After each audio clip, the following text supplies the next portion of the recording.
Now a certain man was sick, Lazarus of Bethany, the town of Mary and her sister Martha. It was that Mary who anointed the Lord with fragrant oil and wiped his feet with her hair, whose brother Lazarus was sick. Therefore the sisters sent to him, saying, Lord, behold, he whom you love is sick. When Jesus heard that, he said, This sickness is not unto death, but for the glory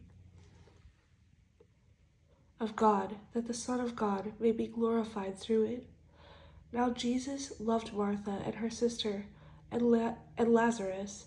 So when he heard that he was sick, he stayed 2 more days in the place where he was. Then after this he said to the disciples, Let us go to Judea again. The disciples said to him, Rabbi, lately the Jews sought to stone you, and are you going there again? Jesus answered, Are there not 12 hours in the day? If anyone walks in the day, he does not stumble, because he sees the light of this world.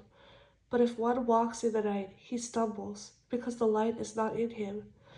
These things he said, and after that he said to them, Our friend Lazarus sleeps, but I go that I may wake him up. Then his disciples said, Lord, if he sleeps, he will get well. However, Jesus spoke of his death, but they thought that he was speaking about taking rest in sleep. Then Jesus said to them plainly, Lazarus is dead, and I am glad for your sakes that I was not there, that you may believe. Nevertheless, let us go to him. Then Thomas, who is called the Twin, said to his fellow disciples, Let us also go, that we may die with him. So when Jesus came, he found that he had already been in the tomb 4 days. Now Bethany was near Jerusalem, about 2 miles away, and many of the Jews had joined the women around Martha and Mary to comfort them concerning their brother. Now Martha, as soon as she heard that Jesus was coming, went and met him, but Mary was sitting in the house. Now Martha said to Jesus, Lord, if you had been here, my brother would not have died. But even now I know that whatever you ask of God, God will give you. Jesus said to her, Your brother will rise again. Martha said to him, I know that he will rise again in the resurrection at the last day. Jesus said to her, I am the resurrection and the life. He who believes in me, though he may die, he shall live. And whoever lives and believes in me shall never die. Do you believe this?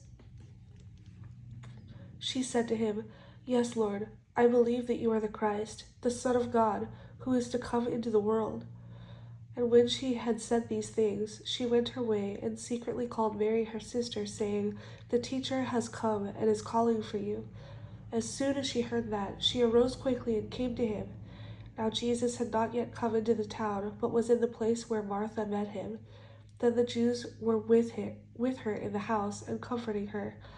When they saw that Mary rose up quickly and went out, followed her, saying, She is going to the tomb to weep there. Then when Mary came where Jesus was and saw him, she fell down at his feet, saying to him, Lord, if you had been here, my brother would not have died. Therefore, when Jesus saw her weeping, and the Jews who came with her weeping, he groaned in the spirit and was troubled. And he said, Where have you laid him? They said to him, Lord, come and see. Jesus wept. Then the Jews said, See how he loved him. And some of them said, Could not this man who opened the eyes of the blind also have kept this man from dying? Then Jesus, again groaning in himself, came to the tomb. It was a cave, and a stone laying against it. Jesus said, Take away the stone. Martha, the sister of him who was dead, said to him, Lord, by this time there is a stench, for he has been dead 4 days. Jesus said to her, Did I not say to you that if you would believe, you would see the glory of God? Then they took away the stone from the place where the dead man was lying. And Jesus lifted up his eyes and said, Father, I thank you that you have heard me, and I know that you always hear me. But because of the people who are standing by, I say this, that they may believe that you sent me. Now, when he had said these things, he cried with a loud voice, Lazarus, come forth. And he who had died came out bound hand and foot, with grave cloths, and his face was wrapped with a cloth. Jesus said to them, "Loose him and let him go." Then many of the Jews who had come to Mary and had seen the things Jesus did believed in him, but some of them went away to the Pharisees and told them the things Jesus did.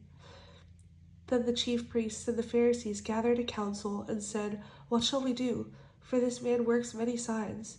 If we let him alone like this, everyone will believe in him, and the Romans will come and take away both our place and nation." And one of them, Caiaphas, being high priest that year, said to them, "You know nothing at all, nor do you consider that it is expedient for us that one man should die for the people, and not that the whole nation should perish." Now, this he did not say on his own authority, but being high priest that year, he prophesied that Jesus would die for the nation, and not for that nation only, but also that he would gather together in one the children of God who were scattered abroad. Then, from that day on, they plotted to put him to death. Therefore Jesus no longer walked openly among the Jews, but went from there into the country near the wilderness, to a city called Ephraim, and there remained with his disciples. And the Passover of the Jews was near, but many went from the country up to Jerusalem before the Passover, to purify themselves. Then they sought Jesus, and spoke among themselves as they stood in the temple, "What do you think, that he will not come to the feast?" Now both the chief priests and the Pharisees had given a command that if anyone knew where he was, he should report it, that they might seize him.